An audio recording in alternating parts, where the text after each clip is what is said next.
ආයුබෝවන් දරුවනේ අදත් එහෙනම් අපි ජීව විද්‍යා පාඩමකින් එකතු වෙමු. අපේ මානව දේහ ක්‍රියාවලිය යටතේ මිනිසාගේ බහිස්රාවී ක්‍රියාවලිය. පුතේ මොකද්ද බහිස්රාවය? අපි දන්නවා අපේ ජීවි සෛල තුල සිදුවෙනවා පරිවෘත්තීය ක්‍රියා. ඒ කියන්නේ අපේ දේහය තුල ගොඩනැංවීමේ ක්‍රියාවලියන් සිද්ධ වෙනවා. සරල සංඝටක එකතු වෙලා සංකීර්ණ සංඝටක හැදෙනවා. ඒ කියන්නේ සංශ්ලේෂණය වීමේ ක්‍රියාවන්. මේවා අපි සලකනවා සවෘත්තීය ක්‍රියා.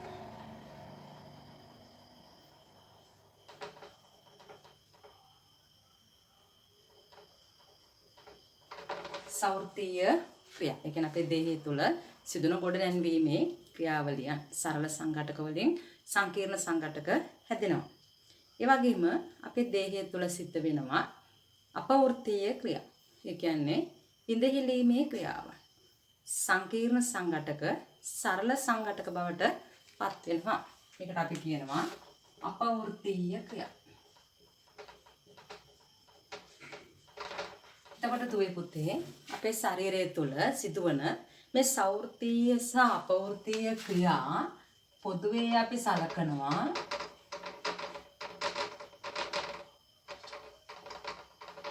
පරිවෘත්තීය ක්‍රියාවන් කියලා.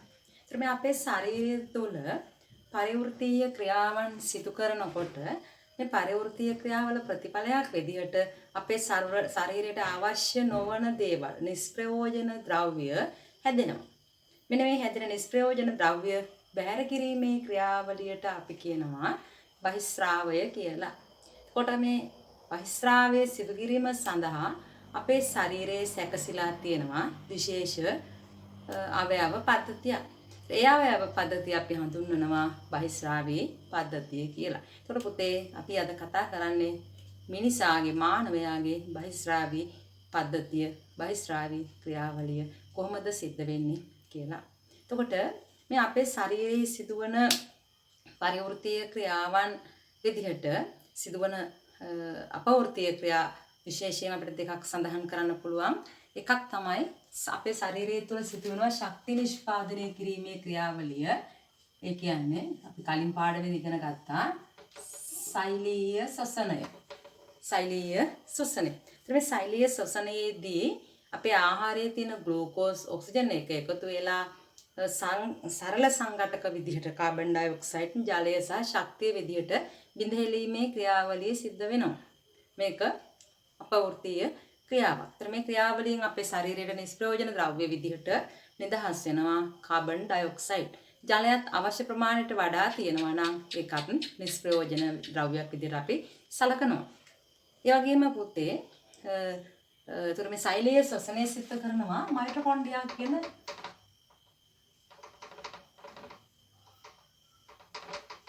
මයිටොකොන්ඩ්‍රියා කියන අපි ඉගෙන ගන්න තියෙන සෛල මේ ව්‍යුහයන් හැටතේ මේ මයිටොකොන්ඩ්‍රියාව තුළ තමයි මෙන්න මේ කියන අපවෘත්තීය ක්‍රියාවලිය නැත්නම් ශක්ති නිෂ්පාදනය වීමේ ක්‍රියාවලිය සිදු වෙන්නේ. ඊට අමතරව අපේ ශරීරයේ සිදුවන තවත් ප්‍රධාන අපවෘත්තීය ක්‍රියාවලියක් තමයි අපේ අක්මාවේදී සිද්ධ වෙනවා. අක්මාවේදී අපේ ශරීරයේ තියෙන විශාලතම ග්‍රන්ථිය අක්මාවේදී තමයි සිද්ධ වෙන්නේ පුතේ ප්‍රෝටීන බිඳහෙලීමේ ක්‍රියාවලිය. ඒ කියන්නේ ඇමයිනෝ අම්ල බිඳහෙලීම සිද්ධ කරනවා අක්මාවේදී. ඉතින් ඇමයිනෝ අම්ල බිඳහෙලීමෙන් දී ඇතිවන ප්‍රතිඵලයක් විදිහට යුරියා, යුරික් අම්ලය, ඇමෝනියා වගේ ලවණ වර්ග අපේ ශරීරයට නිදහස් වෙනවා, රුධිරයට එකතු වෙනවා. ඉතින් මේවත් ඉතා විස සහිත ද්‍රව්‍ය. කියන්නේ අපේ ශරීරයට ප්‍රයෝජනයක් නොවන ද්‍රව්‍ය. ඉතින් මෙන්න මේවත් අපේ ශරීරයෙන් බැහැර කරගන්න ඕනේ. ශරීරයට නිෂ්ප්‍රයෝජන ද්‍රව්‍ය. ඉතින් මේ විදිහට අපේ ශරීරය තුළ සිදු කරන පරිවෘත්තීය ක්‍රියාවන් වලින් නිදහස් වන අපේ ශරීරයට ප්‍රයෝජනයක් නොවන නයිට්‍රජනීය අපද්‍රව්‍ය අපි හඳුන්වනවා බහිස්රාවී ද්‍රව්‍ය කියලා. මේ නයිට්‍රජනීය අපද්‍රව්‍ය බැහැර කිරීමේ ක්‍රියාවලිය අපි හඳුන්වනවා බහිස්රාවය කියලා. ඒතර මේ නයිට්‍රජනීය අපද්‍රව්‍ය බැහැර කිරීම සඳහා සකස් වෙලා තියෙන ඉන්ද්‍රිය පද්ධතිය අපි හඳුන්වනවා බහිස්රාවී පද්ධතිය කියලා. එතකොට දරුවනේ අපේ ශරීරයේ හදන මේ පරිවෘත්තීය ක්‍රියාවලින් ශරීරයට නිදහස් වන අපට ප්‍රයෝජනවත් නොවන ද්‍රව්‍ය කීපයක් තියෙනවා. ඒ අතරේ එකක් තමයි අපේ ප්‍රශ්වාස වාතයේ විදිහට ඉවත් කරන කාබන් ඩයොක්සයිඩ් සහ ජලය. එතකොට අපි මේවා අපේ ශරීරයෙන් ඉවත් වෙන්නේ බහිස්ත්‍රාවී ද්‍රව්‍ය විදිහට ප්‍රාශ්වාස වාතයේ විදිහට. අපේ ශරීරයේ තියෙන බහිස්ත්‍රාවී ද්‍රව්‍යයක් වන ප්‍රාශ්වාස වාතය බැහැර කරන්න සකස් වෙලා තියෙනවා අපේ පෙනහළු. ඔයාලට මතක ඇති ගර්ථ කෝෂ වලින් විසරණය කරලා රුධිරයේ තියෙන කාබන් ඩයොක්සයිඩ් වමාරු කරගෙන ශරීරයෙන් බැහැර කරන ක්‍රියාවලිය. ඒ වගේම පුතේ අපේ ශරීරයෙන් නිදහස් වන තවත් අපද්‍රව්‍යයක් තමයි දහඩිය කියලා කියන්නේ. ඒතර මේ දහඩිය පිට වෙන්නේ අපේ සම හරහා. ඒතර දහඩිය පිට කරන අවයවය තමයි බහිස්ත්‍රාවී අවයව විදිහට ක්‍රියා කරන්නේ සම. ඒතර සමෙන් බැහැර වෙනවා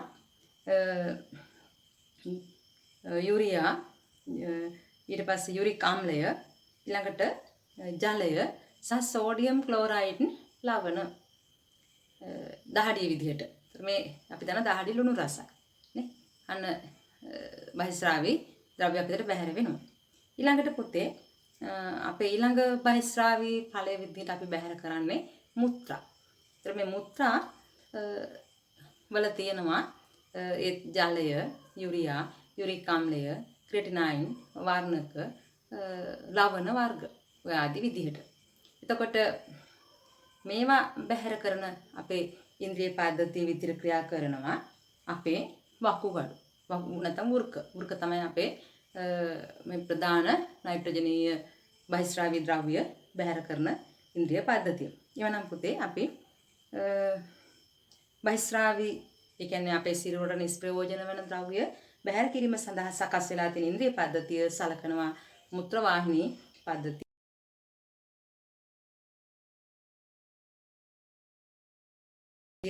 මේ අපේ මුත්‍ර වාහිනී පද්ධතිය සකස් වෙලා තියෙනවා වකුගඩු යුගලකින්. අපිට තියෙනවා වකුගඩු දෙකක්. අපි කතාවට කියන බෝංචි හැඩයක බෝංචි බීජයක හැඩයක් ගන්නා ව්‍යුහයක් තමයි අපේ වකුගඩු. මේ වකුගඩු දෙක සැලකිල්ලට ගත්තාම වම් වකුගඩුවට වඩා මදක් පහලින් තමයි අපේ දකුණු වකුගඩුව පිහිටලා තියෙන්නේ. ඒකත් විශේෂයක්. ඊළඟට පුතේ අපි මේක සැලකිල්ලට ගත්තොත් මෙන්න මේ විදිහට බෝංචි බීජයක හැඩයක් ගන්නවයි කියලා කිව්වා. ඔන්න මේ වගේ වකුගඩු දෙකක් අපේ ශරීරය තුළ පිහිටලා තියෙනවා. එතකොට මේකට රුධිරයේ සපයන ප්‍රධාන නාල මම මේ විදිහට දක්වන්නම්. ඊළඟට ආපහු මේකට සම්බන්ධ වෙන නාල වෘකීය ධමනී සහ වෘකීය ශිරාවන්. ඊළඟට පුතේ මෙන්න මේ කොටසින් පටන්ගෙන එනවා. මේ ආකාර ශ්‍රෝණීන් පටන්ගෙන මුත්‍රා වාහිනිය. ඊට පස්සේ මුත්‍රා වාහිනිය මුත්‍ර මාර්ගයට සම්බන්ධ වෙලා මුත්‍ර විවරය තුලින් ශරීරයෙන් බැහැර කරනවා. ඒතකොට මේ ශරීරයට බැහැර කරද්දී මේ මුත්‍ර එකතු කරගන්න සකස් වෙලා තියෙනවා මුත්‍රාශය. මුත්‍ර වාහිනිය වලින් සම්බන්ධ වෙලා හැදිලා තියෙනවා මුත්‍රාශය. මුත්‍රාශය විවරණයට පස්සේ තමයි මුත්‍ර මාර්ගය ඔස්සේ මුත්‍ර බැහැර කරන්නේ. ඒතර මේ තියෙන්නේ වකුගඩු නැත්නම් වෘක දෙක. මේ වෘකයට රුධිරය සපයන ධමනී. ඊළඟට මේ වගේ මෙතනින් සම්බන්ධ වෙන වෘකයෙන් රුධිරය අරගෙන යන ශිරාවන්. වෘකයට රුධිරය සපයන ධමනියට අපි කියනවා වෘකීය ධමනිය. වෘකයෙන් රුධිරය අරන් යන ශිරාවට අපි කියනවා වෘකීය ශිරාව. ඉතින් ඔය තියෙන්නේ අපේ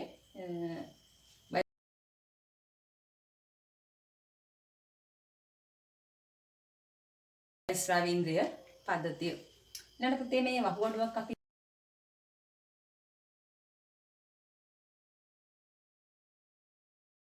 තවත් ගත්තොත් මේ විදිහට විශාල කරලා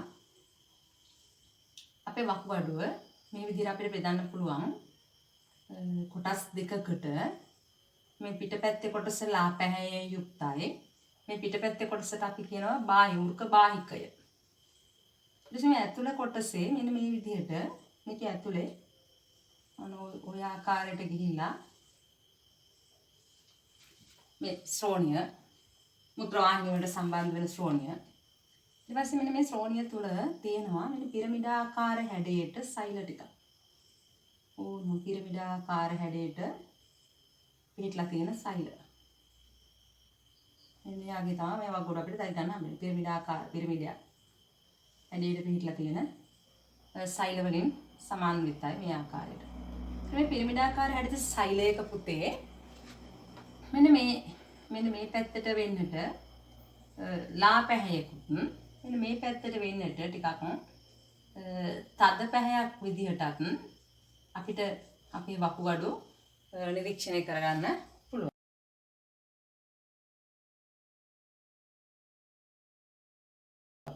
මේ පිටපැත්තෙන් තියෙන කොටසට මේ අපි කියනවා මුර්ග බාහිකය කියලා. මේ ඇතුළට වෙන්නට වෙට පිටලා තියෙන මෙන්න තද පැහැති විදිහට දකින්න තියෙන කොටසට අපි කියනවා මුර්ග මජ්ජාව කියලා. මෙන්න මේ පිරමිඩාකාර හැඩයට තියෙන මේවා පිරමිඩාකාර සෛල. ඉතින් මේ පිරමිඩාකාර සෛල වලින් සම්බන්ධ වෙනවා මේ විදිහට ශ්‍රෝණියට. ඉතින් වෘක වල කරන්නේ නයිට්‍රජනීය බහිස්රාවී ද්‍රව්‍ය අපේ රුධිරයට එකතු වෙලා තියෙන මේ නයිට්‍රජනීය බහිස්රාවී ද්‍රව්‍යයන් පෙරලා මුත්‍රා විදිහට මේ ශ්‍රෝණියෙන් මුත්‍රාවාහිනියට සම්බන්ධ වෙලා මුත්‍රාශයට ගෙනිලා අපේ ශරීරයෙන් බැහැර කරන ක්‍රියාවලිය. ඒතර මෙන්න මේ පෙරීම සිද්ධ වෙන්නේ මේ වෘකවල තියෙන මේ පිරමිඩාකාර සෛල තුල තියෙන විශේෂිත ව්‍යුහ වලින්. එතකොට අපේ වෘකය හැදිලා තියෙන්නේ වෘකාණු කියලා හඳුන්වන විශේෂිත සෛල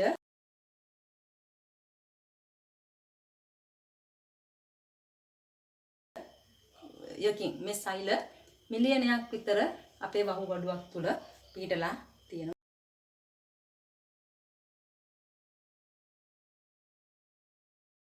ඒතර අපි පුතේ බලමු එහෙමනම් මේ අපේ මේ වකුගඩුව තුළ කොහොමද මුත්‍රා සෑදීම සිද්ධ වෙන්නේ? ප්‍රධාන නයිට්‍රජනීය බහිස්රාවී ඵලය වන මුත්‍රා බැහැර කිරීම සඳහා සකස් වෙලා තියෙන ව්‍යුහය තමයි වෘක. ඒතර මේ තමයි අපේ මුත්‍රාවාහිනී පද්ධතිය. අපේ මුත්‍රාවාහිනී පද්ධතිය වකුගඩු දෙකකින් සමන්විත වෙනවා. ඊළඟට රුධිරය සපයන වෘකීය ධමනී වලින් සමන්විත වෙනවා. ඒ වගේම මේ වෘකයෙන් රුධිරය අරන් යන වෘකීය ශිරාවලින් සමන්විත වෙනවා. වගේම ශ්‍රෝණියකින් මුත්‍ර වාහිනියට සම්බන්ධ වෙලා මුත්‍රාශයට ගිහිල්ලා මුත්‍ර මාර්ගය දිගේ තමයි මුත්‍රා බැහැර කරන්නේ. මේ බැහැර කිරීම සඳහා වූ මුත්‍රා සෑදීම සිද්ධ වෙන්නේ මුත්‍ර වාහිනී වෘකාණු තුල. ඉතින් අපි වෘකාණු ඉගෙන ගන්න මේ විදිහට වෘකාණුවක ව්‍යුහයක් අපි සැලකිල්ලට ගනිමු. මේ තියෙන්නේ වෘකයක්. ඒතර අපේ වකුගඩු හැදිලා තියෙන්නේ මෙන්න මේ වගේ වෘකාණු මිලියනයකින් විතර. ඉතින් මේ වෘකාණුවකින් සිද්ධ වෙන්නේ මුත්‍රා සෑදීමේ ක්‍රියා. මුත්‍රා කියලා විදිහට අපි බැහැර කරන මේ අපද්‍රව්‍ය සෑදීමේ ක්‍රියාවලිය. ඒකට මේ ක්‍රියාවලිය සිද්ධ වෙන්න ඉස්සරෙන් අපි වෘකාණුවක තියෙන ව්‍යුහයන් හඳුනාගෙන ඉඳිමු. මේ වෘකාණුවක් නාලාකාර ව්‍යුහයක්. මේ වෘකාණුවක් අපි ගත්තාම මේ වෘකාණුවේ තියෙනවා ඉදිරිපස්ස කොටස නම් කෝපාකාර හැඩයක කෝපයක් වගේ. පේනවනේ මේ තියෙන්නේ කෝපයක හැඩයක් ගන්න උඩ කොටස. එතකොට පුතේ වකුගඩුවක මේ බාහිකය කොටස මේ අපි පිරමිඩාකාර සෛල වල බාහිකයේ කොටස කියලා සැලකුවා. මේ බාහිකයේ කියන කොටස ළඟ තමයි ඔන්න කෝප හැඩති මේ සෛල පිහිටලා තියෙන්නේ.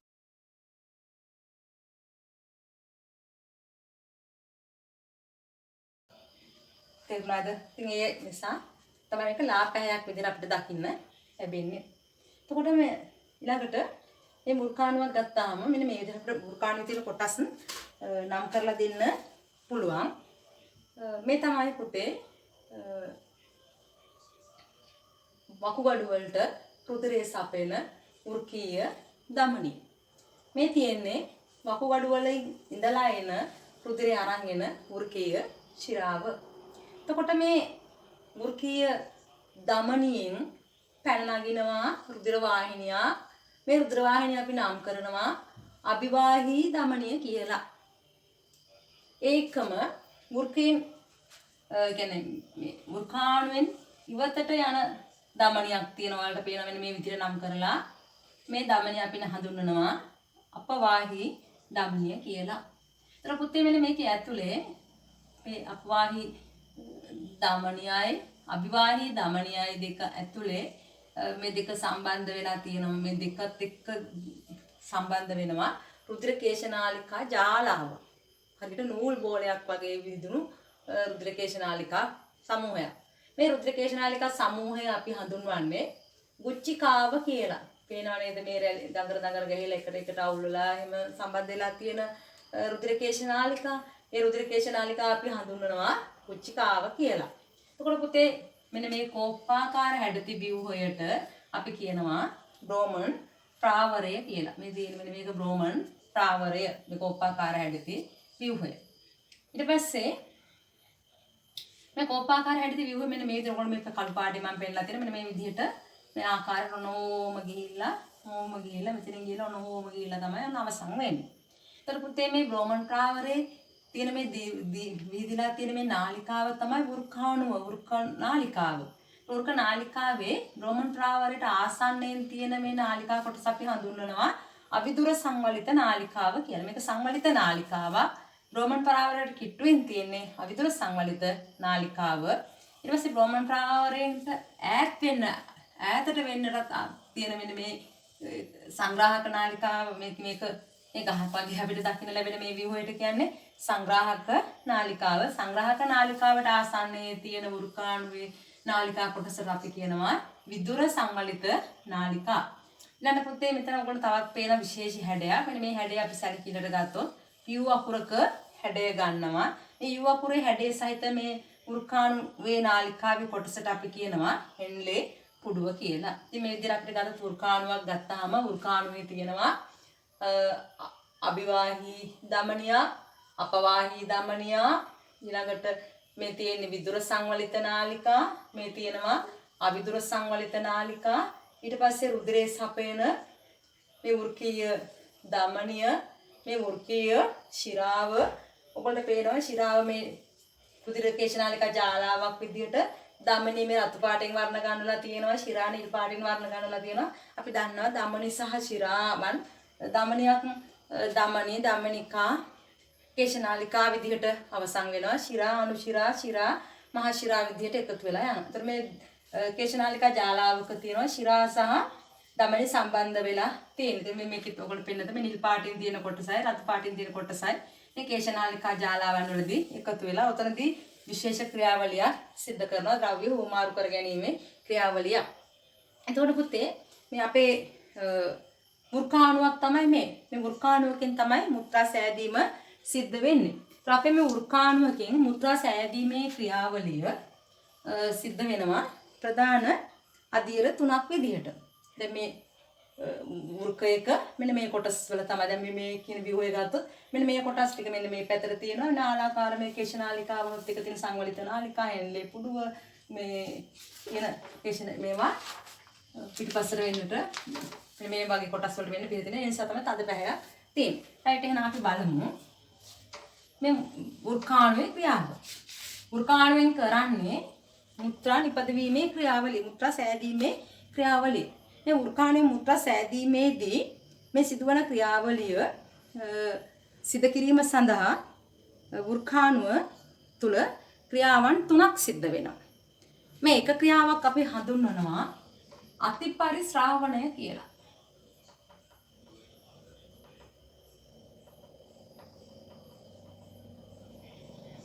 අතිපරිශ්‍රාවණය මේක ක්‍රියාවලියක් අපි හඳුන්වනවා අතිපරිශ්‍රාවණය. ඊළඟට සිදුවන ඊළඟ ක්‍රියාවලිය අපි හඳුන්වනවා වරණීය ප්‍රතිශෝෂණය.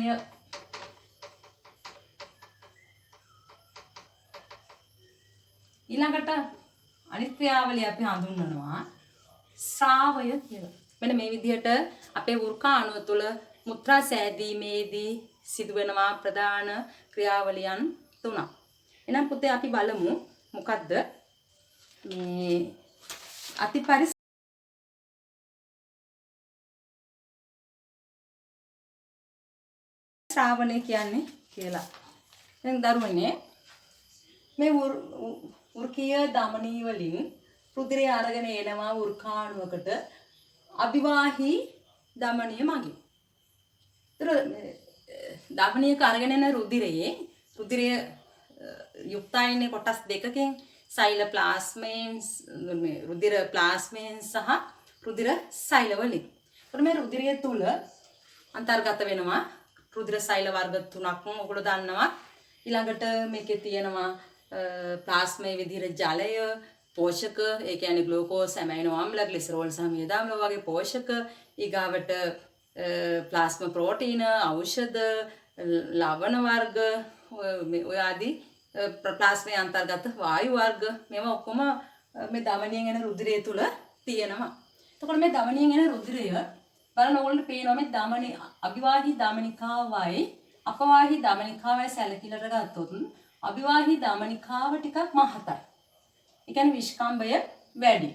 ඒතොර මේ අපවාහී ධමනිකාව ඊට වඩා ටිකක් අඩුයි. ඒතොර පුතේ මේ වෘකාණුවට බ්‍රෝමන් ප්‍රාවරයට රුධිරේ සපයන නාලිකාව තමයි අපි හඳුන්වන්නේ අභිවාහී ධමනිය අභිවාහී ධමනිකාව. ඒතොර ඉවතට යන නාලය තමයි හඳුන්වන්නේ අපවාහී ධමනිය කියලා. ඒතර පුතේ මෙන්න මේ එන රුධිරයේ අර මම කලින් කිව්ව රුධිර ප්ලාස්මයේ තියෙන සියලුම ද්‍රව්‍යයන් මේ රුධිරය තුළ අන්තර්ගතයි. එතකොට මේ ගුච්චිකාව තුළ මෙන්න මේකේ ද්‍රව්‍ය වල හැදුණු රුධිරය සංසරණය වෙනවා. එතකොට මෙන්න මෙතනින් යනකොට මෙන්න මේ එන නාලයට සාපේක්ෂව මේ යන නාලයේ විස්කම්භය අඩුයිනේ. එතකොට එතන වර්ගඵලයක් අඩුයි. අඩු ඉඩ ප්‍රමාණයක් තුළ මෙතන තියෙන ගලාගෙන යන රුධිරය මේ එන රුධිරයට වඩා රුධිර පීඩනය වැඩි කරගන්න. වැඩි රුධිර පීඩනයකින් තමයි ගලාගෙන යන්නේ. ඒතර මෙතන තියෙන පීඩනය වැඩි. පුතේ එන්නේ මේ වෙලාවේ වැඩි රුධිර පීඩනයකින් යද්දී මෙන්න මේක ඇතුලේ මේ ගුච්චිකාව කියලා හඳුනන කේශනාලිකා ජාලාව තුළ තියෙන රුධිරයෙන් ගුච්චිකාවේ රුධිර කේශනාලිකාවල තියෙන බිත්ති හරහා මේ තියෙන බ්‍රෝමන් ප්‍රාවරය කොප්පාකාර හැඩති වෘකාණු ඊළඟ ව්‍යුහය තමයි බ්‍රෝමන් ප්‍රාවරය. බ්‍රෝමන් ප්‍රාවරයේ තියෙනවා බිත්ති ස්තර දෙකක්. ඒතර මේ වයින් ගුච්චිකාවේ තින්දලා අර ආව ද්‍රව්‍ය විසරණය කරනවා පෙරීමක් සිද්ධ වෙනවා බ්‍රෝමන් ප්‍රාවරයේ ඇතුළත බිත්තියට. පොඩේ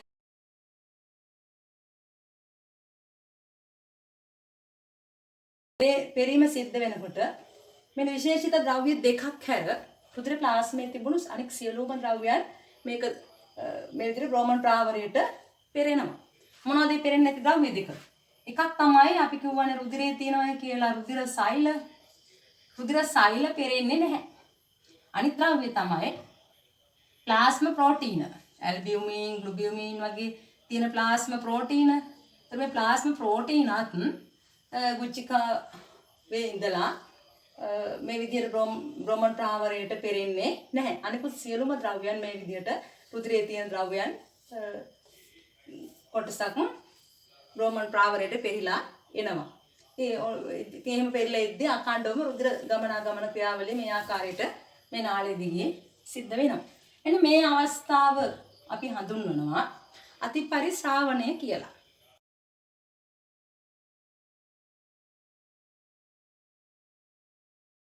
පැහැදිලිද එහෙනම් මොකක්ද අතිපරිශ්‍රාවණය කියලා කියන්නේ? ගුච්චිකාවේ තියෙන රුධිර කේශනාලිකාවන් වල තිබුණු රුධිරයේ තිබුණු ද්‍රව්‍ය වලින් රුධිර සෛලයි ප්ලාස්මා ප්‍රෝටීනයි හැර අනිකුත් ද්‍රව්‍යයන් බ්‍රෝමන් ප්‍රාවරයේ ඇතුළත බිත්තියට ශ්‍රාවය වෙනවා. ඇතුළු වෙනවා. අන්න ඒ ක්‍රියාවලියට අපි කියනවා අතිපරිශ්‍රාවණය. ඊට මේ අතිපරිශ්‍රාවණය වෙලා එන තරලය එනවනේ තරලයක්. මෙන්න මේ තරලයට අපි විශේෂ නමක් කියනවා. මේ තරලය අපි හඳුනනවා ගුච්චිකා පෙරණය. තරලයට කියනවා ගුච්චිකා පෙරණය කියලා. එතකොට මෙන්න මේ ගුච්චිකාවේ තියෙන කේශනාලිකාවලින් බ්‍රෝමන් ප්‍රාවරයට පෙරලා එන පෙරණයට කියනවා ගුච්චිකා පෙරණය. ඒ පෙරිලීමේ ක්‍රියාවලියට කියනවා අතිපරිශ්‍රාවණය. ඊට පස්සේ පුතේ මෙහෙම පෙරලා එන මේවා මෙන්න මේ විදිහට මේ නාලාකාර ව්‍යුහය දිගේ ඔයගොල්ලෝ පේන මේක දිගේ ගමන් කරනවා. මේ ගමන් කරමින් යද්දී ඊළඟට ඔයගොල්ලෝ ආපහුම පේන මේ අවිවාහි දමනිකාව විදිහට ඇවිල්ලා මේ දමනිකාවනුත් ආයෙම මේ ආකාරයට මුරුකාණු මැදි කරගෙන ගමන් කරනවා. ඒ යද්දී දැන් මේ විදිහට උච්චිකා පේරණය ඔය ආකාරයට ගමන් කරගෙන යනවනේ. ඔය ගමන් කරගෙන යද්දී මේ රුධිරයේ තියෙන ද්‍රව්‍ය වලින් අපේ ශරීරයට ඕනි කරන ද්‍රව්‍ය තියෙනවා. දැන් මේකේ පේරනවනේ බහිස්රාවී ද්‍රව්‍ය, ග්ලූකෝස්, ඇමයිනෝ ආම්ල, ඖෂධ, ජලය, වායු වර්ග, වර්ණක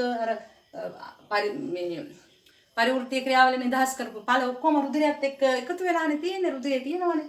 අන්න ඒ ද්‍රව්‍ය වලින් ආයම සැරයක් මෙන්න මේ රුධිර කේශනාලිකාවන් වලට උරා ගන්නවා අර තිබුණු ද්‍රව්‍ය වලින් අපට ප්‍රයෝජනවත් වන ද්‍රව්‍ය. ඒ කියන්නේ ග්ලූකෝස්, ඇමයිනෝ ආම්ල, ග්ලිසරෝල් සහ මේද ආම්ල, ඖෂධ, ඔය ආදී තියෙන ලවණ වර්ග ඕවා ආපහුම සැරයක් මෙන්න මේකට සම්බන්ධ වෙලා තියෙන මේ රුධිර කේශනාලිකාවන් වලට උරා ගන්නවා. ඒ කියන්නේ අනේ ඒ වර්ණීය කියලා කියන තෝරාගත්නේ. නේද? ඒ කියන්නේ මේකේ ගමන් කරන්නේ වගේ හිතකර දේවල් තමයි තෝරගන්නේ. අහිතකර දේවල් මේක දිගේ ආයම ගලාගෙන යන්න ඉඩ සලස්වලා දෙනවා. අන්න ඒ ක්‍රියාවලිය අපිට හඳුන්වනවා වර්ණීය ප්‍රතිශෝෂණය කියලා.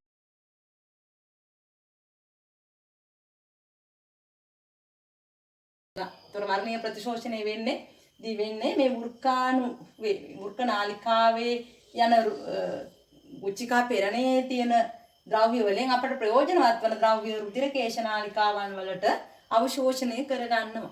නැවත අවශෝෂණයක් කියන්නේ මෙතනදී මේ ගමන් කරන ඒවායම මේ කලින් අපිට උරාගත්ත දේවල්නේ. ඒවා ගලාගෙන ගිහිල්ලා දැන් මෙන්න මේ විදිහට ගිහිල්ලා ආයෙ මෙතනදී අවශෝෂණය කර ගැනීමක් සිද්ධ වෙනවා.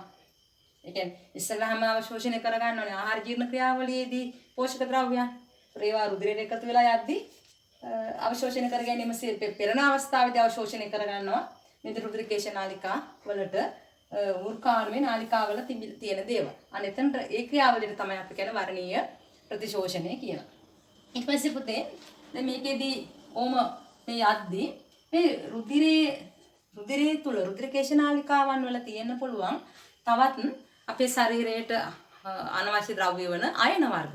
ඔය අතර ප්‍රධාන වශයෙන් තියෙනවා H අයන, ඒ කියන්නේ හයිඩ්‍රජන් අයන, ඊළඟට පොටෑසියම් අයන, ඊළඟට ඇමෝනියා අයන, H අයන, පොටෑසියම්, ඇමෝනියා අයන මේ විදිහට තියෙන්න පුළුවන්.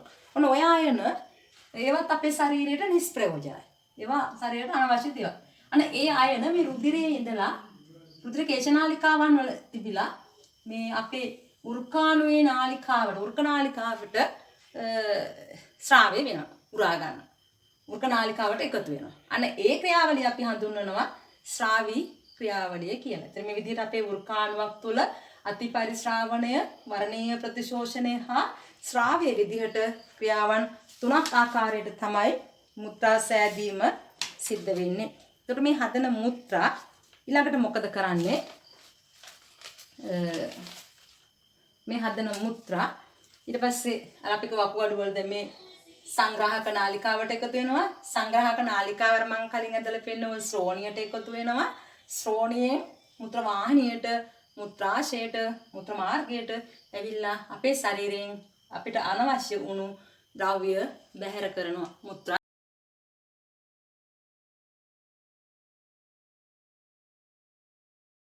විදිහට මේ මුත්‍රා තුළ ප්‍රධාන වශයෙන් ජලය, ඊට පස්සේ යූරියා, යූරික් ආම්ලය, ක්‍රේටිනයින්, වර්ණක ඔය ආදී විදිහට ශරීරයට අහිත කරන ද්‍රව්‍යයන් බැහැර කිරීම සිද්ධ වෙනවා. ඒ තමයි අපේ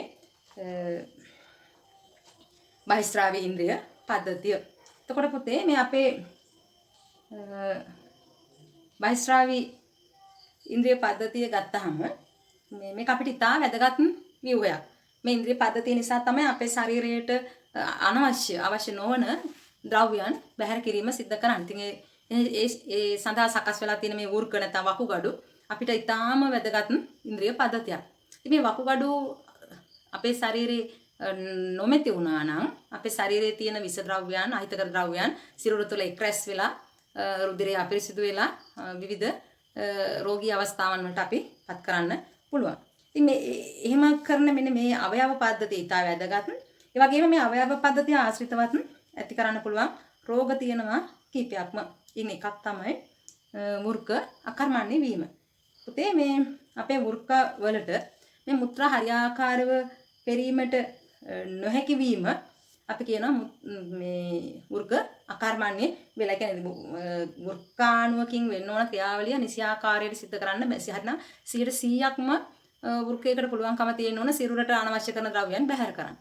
එතකොට අපේ වෘකයක් හරියාකාරව ක්‍රියා කරනවා නම් අපේ රුධිරයේ තිබුණු ග්ලූකෝස් 100%ක්ම නැවත සැරයක් සිරුරට අවශෝෂණය කර ගැනීමේ හැකියාව තියෙන්න ඕන. ඉතින් සමහර වෙලාවට යම් අයගේ ශරීරයෙන් ග්ලූකෝස් බැහැර වෙන අවස්ථාවන් තියෙනවා. ඉතින් අපි කියනවා මේක දියවැඩියා අවස්ථාව කියලා. ඉතින් මේ වගේ සිද්ධ වෙන්නේ රුධිරයේ ග්ලූකෝස් බැහැර කිරීම හොඳ ක්‍රියාවලියක් නෙවෙයි.